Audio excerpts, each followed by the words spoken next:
First ইয়ারের ছাত্রছাত্রীরা, আমি তোমাদের খলিলগঞ্জ স্কুল অ্যান্ড কলেজের বায়োলজির লীলাবতী ম্যাডাম। তোমাদের সাথে কিন্তু আমার সামনাসামনি সাক্ষাৎ হয়নি, তবুও আমি তোমরা ভালো আছো, সুস্থ আছো এটা আশা করি। আর আরেকটা ব্যাপার হলো যে বর্তমানে যে করোনা প্যান্ডেমিক, সেই করোনা প্যান্ডেমিকের কারণে কিন্তু আমরা অনেকেই আমাদের নিজেদের বা নির্দিষ্ট কাজ থেকে দূরে সরে গেছি। কিন্তু বর্তমানে অনলাইনের কারণে আমরা আবার আমাদের কাজে অগ্রসর হতে পারছি। আমার মনে হয় যে তোমরা স্টুডেন্টরা, তোমরাও আগের চেয়ে কিছুটা হলেও মনোযোগী হয়ে উঠতে পারছো। তাহলে আজকে আমি তোমাদের যেটা পড়াবো সেটা হচ্ছে উদ্ভিদ বিজ্ঞানের প্রথম অধ্যায়, কোষ ও কোষের গঠন। এই কোষ এবং কোষের গঠনের মধ্যে আমি তোমাদের আজকে কোষ সম্বন্ধে কিছুটা ধারণা দেব এবং কোষ প্রাচীর সম্বন্ধে আলোচনা করব। তাহলে আমরা বলি যে কোষটা কিভাবে আসলো বা কোষ শব্দটা কীভাবে আমরা পেলাম সেটা সম্বন্ধে একটু ধারণা দিই। সেটা হচ্ছে কোষকে আমরা জীবদেহের গাঠনিক এবং কার্যকরী একক বলে থাকি। এই কোষটা সর্বপ্রথম বিজ্ঞানী রবার্ট হুক 1665 সালে লন্ডনের যে রয়্যাল সোসাইটি আছে, যেটা সায়েন্টিস্টদের সোসাইটি, সেই রয়্যাল সোসাইটির উনি যন্ত্রপাতির রক্ষক হিসেবে নিযুক্ত ছিলেন এবং তখন তিনি কর্কের ছিপি, মানে কর্ক দিয়ে, কর্কের ছিপি আমরা বলবো, যেগুলো কাচের বোতলে ছিপি থাকে, সেই ছিপিটা উনি অণুবীক্ষণ যন্ত্রে পর্যবেক্ষণ করেন এবং এই কর্কের ছিপির মধ্যে উনি মৌমাছির চাকের মতো অনেকগুলো প্রকোষ্ঠ বা ঘর দেখতে পান এবং এই প্রকোষ্ঠ বা ঘরগুলোকে উনি সেল নামে অভিহিত করেন। আচ্ছা, এই সেলটা কিন্তু ল্যাটিন শব্দ সেলুলা থেকে, এই ল্যাটিন শব্দ সেলুলা থেকে কিন্তু সেলের উৎপত্তি। এখন উনি ওনার এই পর্যবেক্ষণটাকে একটা গ্রন্থে প্রকাশ করেন। সেই গ্রন্থটার নাম হচ্ছে মাইক্রোগ্রাফিয়া। সাধারণত সেল আণুবীক্ষণী, অধিকাংশ সেলই আণুবীক্ষণী, এই জন্য কিন্তু আমরা খালি চোখে এই সেলকে দেখতে পাই না, কিন্তু কোনো কোনো সেল বেশ বড় হয়ে থাকে এবং এগুলোকে খালি চোখেও দেখা যায়। যেমন আমরা বলতে পারি যে পাখির ডিম, এটা কিন্তু খালি চোখে দেখা যায়, যেমন আমাদের হাঁস মুরগির ডিম। আবার মনে করো যে উট পাখির ডিম কিন্তু সবচেয়ে বড়, যেটা দৈর্ঘ্যে 17 সেন্টিমিটার এবং প্রস্থে এটার 12.5 সেন্টিমিটার হয়ে থাকে। আবার আমাদের নিউরন, যেটা মানুষের নিউরন আমরা বলতে পারি, বা স্নায়ু কোষ, এটা সাধারণত 1.37 মিটার লম্বা হয়ে থাকে। এখন এই কোষ সম্পর্কে যে বিভিন্ন তথ্য আছে, এই তথ্যকে বিভিন্ন বিজ্ঞানী, তথ্য সম্বন্ধে বিভিন্ন বিজ্ঞানী বিভিন্ন মতবাদ পেশ করেন। তার উপর ভিত্তি করে কোষতত্ত্ব বলে একটা শব্দ উল্লেখ করা যেতে পারে। কোষতত্ত্ব, এই কোষতত্ত্বটা যেটা হচ্ছে 1838 এবং 1839 এই সালে, মানে 38 থেকে 39, 1838 থেকে 1839 সালে জার্মান উদ্ভিদ বিজ্ঞানী স্লেইডেন এবং প্রাণী বিজ্ঞানী থিওডর সোয়ান এবং এনাদের সাথে আরও একজন বিজ্ঞানী, সেটা হচ্ছে 1855 সালে ভার্চু, কোষতত্ত্ব সম্পর্কে মতবাদ প্রদান করেন। এখন এই কোষতত্ত্বটা আসলে কি? কোষতত্ত্বটা হলো এই বিজ্ঞানীদের ধারণা মতে কতগুলো পয়েন্টের উপর ভিত্তি করে ওনারা করেছে। সেটা হচ্ছে কোষতত্ত্ব হলো জীবন্ত সত্তা। জীবন্ত সত্তা মানে যার মধ্যে প্রাণের অস্তিত্ব আছে। এই জীবন্ত সত্তার গাঠনিক, শারীরবৃত্তীয় এবং সাংগঠনিক একক। এখন শারীরবৃত্তীয় কথাটা বলতে আমরা কিন্তু আমাদের শরীরে যে শ্বসন, রেচন, জনন সংঘটিত হয় এগুলোকে উল্লেখ করতে পারি। তাহলে এটা একটা পয়েন্ট যে জীবন্ত সত্তার গাঠনিক, শারীরবৃত্তীয় এবং সাংগঠনিক একক হলো কোষ। আরেকটা আরেকভাবে বলা যেতে পারে কোষ হলো বংশগতির একক। আরেকভাবেও বলা যেতে পারে এটাকে যে কোষ হলো জীবনের মৌলিক একক। এখন আরেকটা পয়েন্ট আছে, সেটা হচ্ছে প্রতিটি কোষই কিন্তু পূর্বসৃষ্ট কোষ থেকে সৃষ্ট হয়। এখন জীবজগতে যত জীবদেহ আছে বা জীব আছে তাদের দেহ এক বা একাধিক কোষ নিয়ে গঠিত। তাহলে আমরা কিন্তু বলতে পারি যে কোষের সংজ্ঞায় আমরা যদি চলে যাই, কোষ হলো জীবদেহের গাঠনিক এবং কার্যকরী একক। এখন আসো এই কোষটাকে যদি আমরা গঠন অনুসারে ভাগ করি, যে কোষটা আসলে কয় প্রকার, আমরা গঠন অনুসারে এটাকে দেখতে পারি। এটা দুই প্রকার, একটা হচ্ছে দেহকোষ এবং আরেকটা হচ্ছে জনন কোষ। দেহকোষ আমরা কাকে বলবো? যে কোষগুলি আমাদের দেহ গঠনে সহায়তা করে সেগুলোকে আমরা দেহকোষ বলি। এখন এই দেহকোষে কিন্তু ক্রোমোজোম সংখ্যা সবসময় ডিপ্লয়েড। ডিপ্লয়েড শব্দের অর্থ তোমাদের এর আগে আমি একটু মিয়োসিস কোষ বিভাজন যখন দেখিয়েছিলাম তখন একটু ধারণা দিয়েছিলাম যে ডিপ্লয়েড হচ্ছে 2 সেট ক্রোমোজোম এবং হ্যাপ্লয়েড বলতে আমরা 1 সেট ক্রোমোজোমকে বুঝি। তাহলে 1 সেট আমরা এখানে ইন্ডিকেট করব ছোট এন দ্বারা। 1 সেট মানে হ্যাপ্লয়েড ক্রোমোজোমকে আমরা ছোট এন, আর ডিপ্লয়েড ক্রোমোজোমকে আমরা টুয়াইস এন দ্বারা উল্লেখ করতে পারি। তাহলে দেহকোষের ক্রোমোজোম সংখ্যা কিন্তু সবসময় ডিপ্লয়েড থাকবে। এবং জনন কোষ বলতে যেগুলো আমাদের যৌন জননের সহায়তা করে, যেমন শুক্রাণু, ডিম্বাণু, এই জনন কোষে কিন্তু হ্যাপ্লয়েড সংখ্যক ক্রোমোজোম থাকে। এরপরে আমরা আসি যে প্রকৃত কোষ এবং অপ্রকৃত কোষ।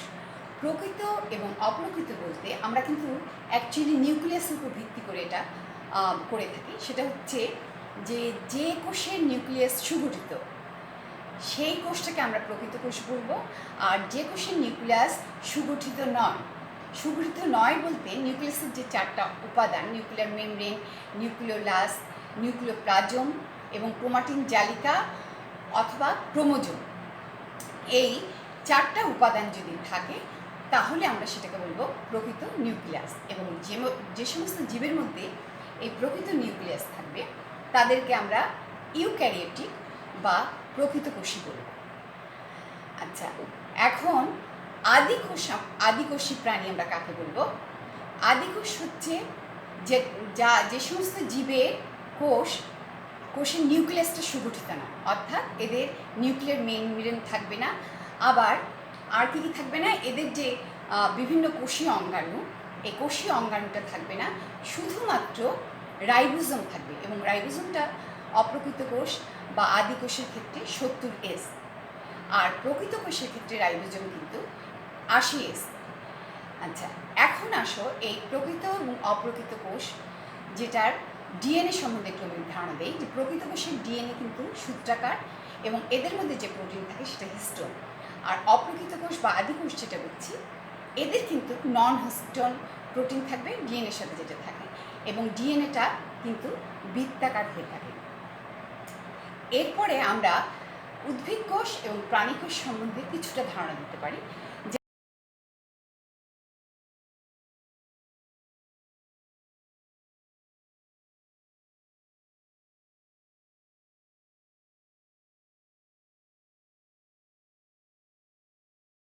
যেমন উদ্ভিদ কোষ এবং প্রাণী কোষের পার্থক্য যদি উল্লেখ করি, যে উদ্ভিদ কোষে ক্লোরোপ্লাস্ট থাকে, প্রাণী কোষে কিন্তু ক্লোরোপ্লাস্ট থাকে না।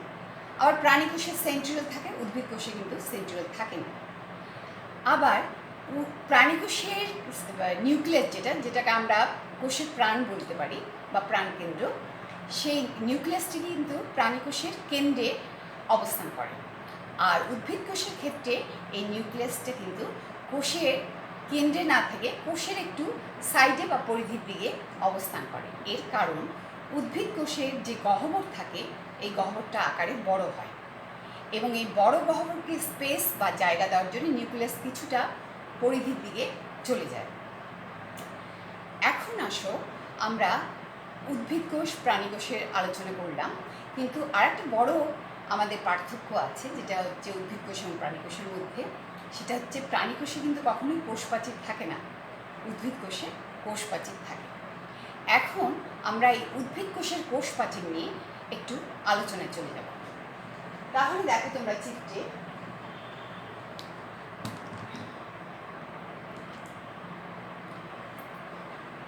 এটা হচ্ছে উদ্ভিদ কোষের সেল ওয়াল।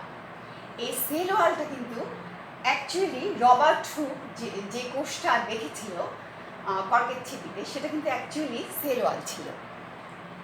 এই সেল ওয়াল, তাহলে আমরা বলতে পারি সেল ওয়ালের আবিষ্কার কিন্তু 1665 সালে, এবং রবার্ট হুকই এটা আবিষ্কার করেন। এখন সেল ওয়ালের যদি আমরা সংজ্ঞায় চলে যাই, যে আমরা বলতে পারি যে কোষের প্লাজমা মেমব্রেনে, কোষের প্লাজমা মেমব্রেনের বাইরে যে শক্ত জড় পদার্থের মতো আবরণ থাকে, সেটাকে আমরা কি বলবো? সেল ওয়াল বা কোষপ্রাচীর। এখন এই সেল ওয়ালটাকে আমরা সেল ওয়ালের যেটা ভৌত গঠন আছে, রাসায়নিক গঠন বা সূক্ষ্ম গঠন, সেগুলো সম্বন্ধে একটু ডিটেলসে চলে যাব। সেল ওয়ালের যদি ভৌত গঠনে আসি, তাহলে আমরা বলতে পারি সেল ওয়ালের ক্ষেত্রে আমরা প্রথমেই যেটা উল্লেখ করবো, তোমরা চিত্রে একটু ভালো মতো পর্যবেক্ষণ করবে। এই যে মাঝখানের যে অংশটা, মাঝখানে পাশাপাশি দুটো কোষের, এটাও কিন্তু কোষ, এটাও কোষ, এটাও কোষ, এটাও কোষ, এটাও কোষ, এটাও কোষ, এবং মিডিলে একটা কোষ। তাহলে কোষগুলো কিন্তু পাশাপাশি অবস্থান করে দিকগুলো। তাহলে পাশাপাশি দুটো কোষের মধ্যবর্তী যে পর্দা বা স্তর থাকে, সেটাকে আমরা কিন্তু মধ্যপর্দা বা মিডল ল্যামেলা বলতে পারি। এই যে দুই কোষের মধ্যবর্তী যে স্তরটা বা পর্দাটা। এখন এই মিডল ল্যামেলাটা কোথা থেকে সৃষ্টি হলো? এটা সাধারণত আমরা বলতে পারি মাইটোটিক কোষ বিভাজন, যেটা আমাদের দেহের ক্ষয়পূরণ এবং বৃদ্ধির জন্য খুব জরুরি। এই মাইটোটিক কোষ বিভাজনের টেলোফেজ যে পর্যায়ে আছে, টেলোফেজ পর্যায়ে সাইটোপ্লাজম থেকে আসা ফ্রাগমোপ্লাস্ট এবং গলদীবগের থেকে আসা পেকটিন জাতীয় ভেসিকেল মিলিতভাবে এই মিডল ল্যামেলা তৈরি করে।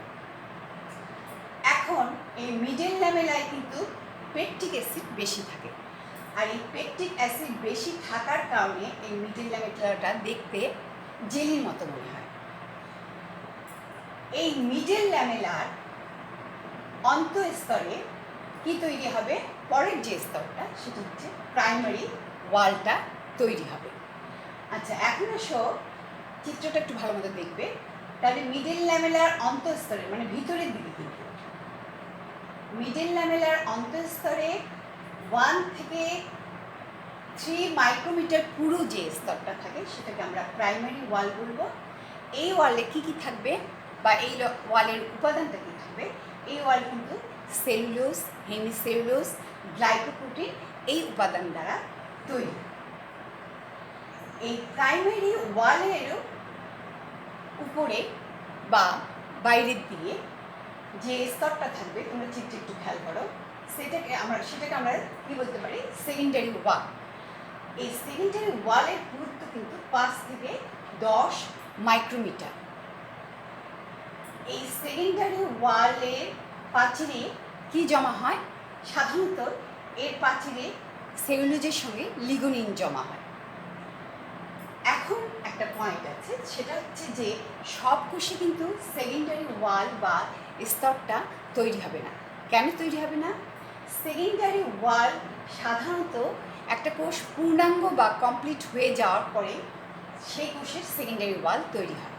কিন্তু কখনোই ভাজক কোষ বা অধিক বিপাকীয় যে কোষটা আমরা বলছি ভাজক কোষ, অথবা অতিরিক্ত বিপাকীয় যে কোষ, সেই কোষে কিন্তু কখনোই সেকেন্ডারি ওয়াল তৈরি হবে না। তাহলে আমরা ভৌত গঠন পেলাম।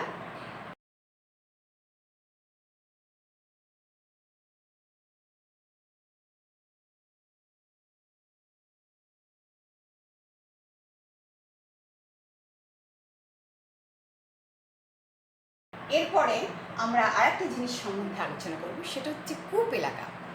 কূপ এলাকা বলে একটা কথা আছে সেল ওয়ালে, যে দুটো সেলের মাঝখানে কূপ বা পিঠ বলে একটা কথা আছে। এখানে আমি চিত্রে দেখাতে পারি। এই কূপ বা পিঠ, যেটা দুটো সেলের মিডিলে থাকবে।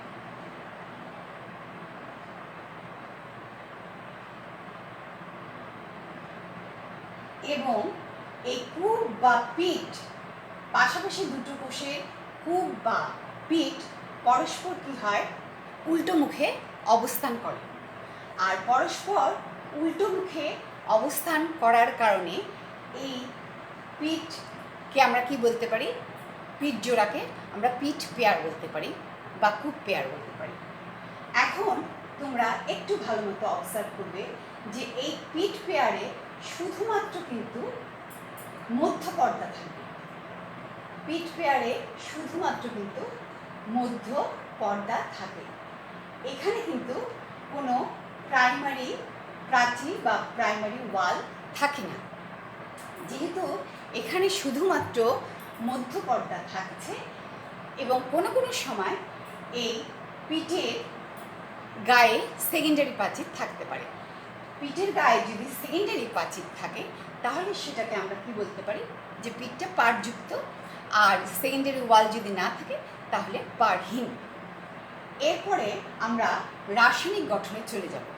রাসায়নিক গঠনে আমরা বলতে পারি যে সেল ওয়ালের ক্ষেত্রে আমরা প্রথমেই যেটা বললাম যে মধ্যপর্দা তোমরা চিত্রে আর একটু ভালো মতো পর্যবেক্ষণ করবে। এই মধ্যপর্দায় কি থাকবে, পেকটিক অ্যাসিড বেশি থাকে। এবং এই পেকটিক অ্যাসিডের মধ্যে আবার কি থাকে, ক্যালসিয়াম পেকটেট এবং ম্যাগনেসিয়াম পেকটেট লবণ। যে ক্যালসিয়াম পেকটেট এবং ম্যাগনেসিয়াম পেকটেট এই লবণ দুটোকে একত্রে আমরা কি বলতে পারি বা একসঙ্গে আমরা পেকটিন বলতে পারি। এবং এই পেকটিনের পরিমাণ কিন্তু কোষ প্রাচীরে 30% থাকে।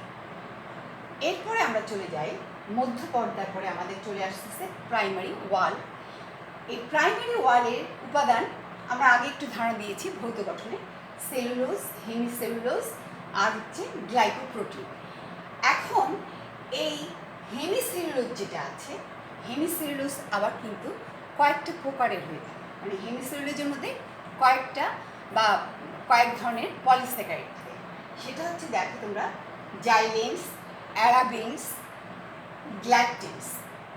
এই পলিস্যাকারাইডগুলো আমরা হেমিসেলুলোজে দেখতে পাবো। এরপরে আসো এই হেমিসেলুলোজ অ্যাকচুয়ালি কোষ প্রাচীরের মধ্যে কতটুকু পার্সেন্ট বা কতটুকু থাকতে পারে। সেটা হচ্ছে হেমিসেলুলোজকে আমি যদি সেলুলোজের কথা বলি পার্সেন্টেজ, তাহলে দেখব যে 40%। এবং হেমিসেলুলোজ কিন্তু সেক্ষেত্রে আসবে কোষ প্রাচীরের ক্ষেত্রে 20%।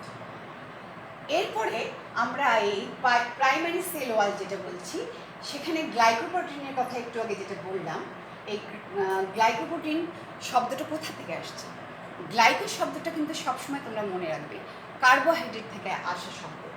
তাহলে গ্লাইকোপ্রোটিনে কি থাকছে, কার্বোহাইড্রেট থাকবে, তার সাথে প্রোটিন এবং অন্যান্য পদার্থ বা উপাদান থাকবে। এখন এই সেল ওয়ালে গ্লাইকোপ্রোটিনের পরিমাণটা আমরা কত দেখাতে পারি, এখানে কিন্তু 10% থাকে। এরপরে আমরা চলে যাই সেকেন্ডারি ওয়াল বা প্রাচীর। সেকেন্ডারি ওয়ালে কিন্তু সবসময় কি থাকে, লিগনিন। আবার কোনো কোনো ক্ষেত্রে দেখা যায় যে এখানে সুবেরিনও থাকতে পারে বা ওয়াক্সও থাকতে পারে। এরপরে আসো আমরা যদি এটা উদ্ভিদের সেল ওয়াল সম্বন্ধে আলোচনা করলাম। এখন আমরা যদি ফাঙ্গাসের কথা বলি, সেই ফাঙ্গাসের কিন্তু কোষ প্রাচীর সবসময় কাইটিন দ্বারা গঠিত। আবার যদি ব্যাকটেরিয়ার ক্ষেত্রে আসি, তাহলে কিন্তু ব্যাকটেরিয়ার কোষ প্রাচীরে কি থাকবে, লিপিড এবং প্রোটিন, এবং এগুলো পলিমার হিসেবে থাকে। এরপরে আমরা যেটা চলে যাব সেটা হচ্ছে আমাদের এই যে কোষ প্রাচীর বা সেল ওয়ালের সূক্ষ্ম গঠন। সূক্ষ্ম গঠনে আমরা দেখব, তোমরা একটু অ্যাটেনশনটা বেশি দিবে, এটা খুব very very important. Cell wall পুরোটাই ইম্পর্টেন্ট। এবং এখানে আমরা সূক্ষ্ম গঠন বা আল্ট্রা স্ট্রাকচার যেটা বলছি, এখানে কি বলবো আমরা, যে কোষ প্রাচীরের উদ্ভিদের কোষ প্রাচীরের প্রধান উপাদান কিন্তু সেলুলোজ। আচ্ছা, সেলুলোজ একটা পলিস্যাকারাইড। এখন এই সেলুলোজটা অ্যাকচুয়ালি কী দিয়ে গঠিত, এই সেলুলোজের মধ্যে 6 কার্বন, মানে কার্বন সংখ্যা 6 থাকবে, 6 কার্বন বিশিষ্ট বিটা ডি গ্লুকোজের অসংখ্য অণু থাকে। এখন এই 6 কার্বন বিশিষ্ট বিটা ডি গ্লুকোজ অণুর 1000 থেকে যদি 3000 সেলুলোজ অণু নেওয়া যায়, তাহলে এরা কি গঠন করে?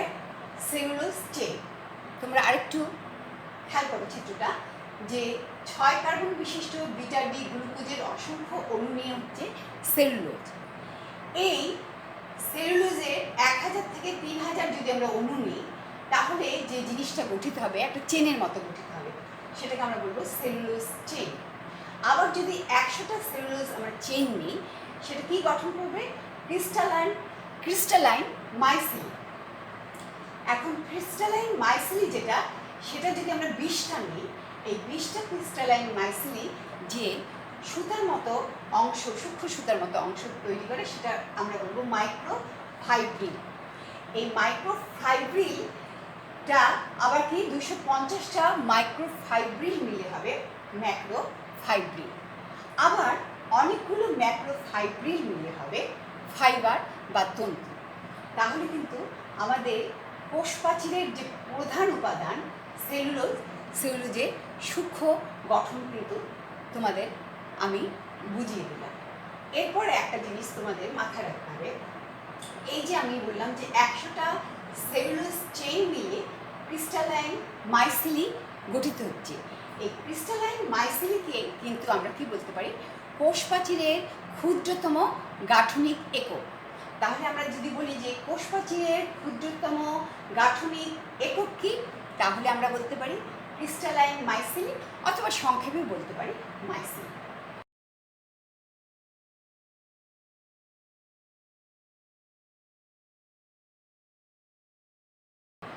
তাহলে তোমরা ভৌত গঠন চিত্র অনুযায়ী কোষ প্রাচীরের ভৌত গঠন দেখবে, রাসায়নিক গঠন দেখবে, এবং শেষে তোমরা সূক্ষ্ম গঠনটা ভালোভাবে পর্যবেক্ষণ করবে।